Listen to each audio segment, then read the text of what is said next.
WGN Investigates has an update to our series on excess deaths in Illinois during the time of the pandemic. We've reviewed state death data for a look at several thousand deaths that have occurred this year not related to COVID and what it tells us about the virus's wide-ranging impact. Jim Smith of Joliet was far more than a number. I would not wish this thing on anybody. And, no, you don't understand what it is until it really hits close to home. He died of COVID-related complications in late September, and we shared his widow's plea 2 weeks later. If I can get one person to wear a mask that will actually protect those around them and protect themselves, you know what, it's worth it. But COVID is not the only thing driving a huge increase in the number of deaths in Illinois. WGN Investigates requested death data from the Illinois Department of Public Health. We found there have been 12,182 additional deaths, or excess deaths as they're known, so far this year, compared to the average number in the last 2 years.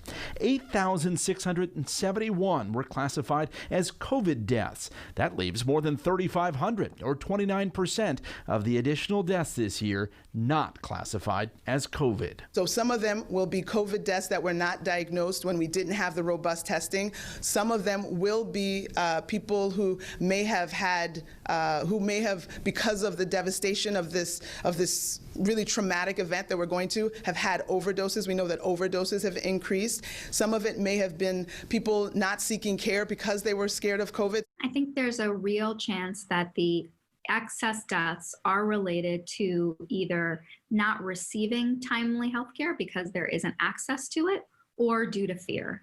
Studies have shown, especially early in the pandemic, people avoided hospitals when experiencing things like chest pains for fear they might get COVID.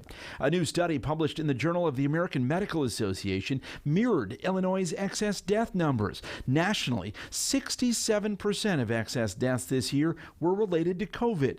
But researchers found deaths due to heart disease as well as Alzheimer's and dementia had high increases as well.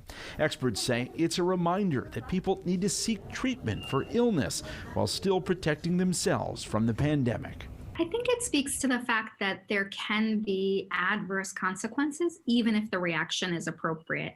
I hesitate to say that we're overreacting because I think that COVID is a very legitimate concern and the risk of spreading the infection is significant. In recent months, hospitals and local health agencies have been reminding people it is safe to visit the doctor and stay current on vaccinations and screenings. Well, that should continue.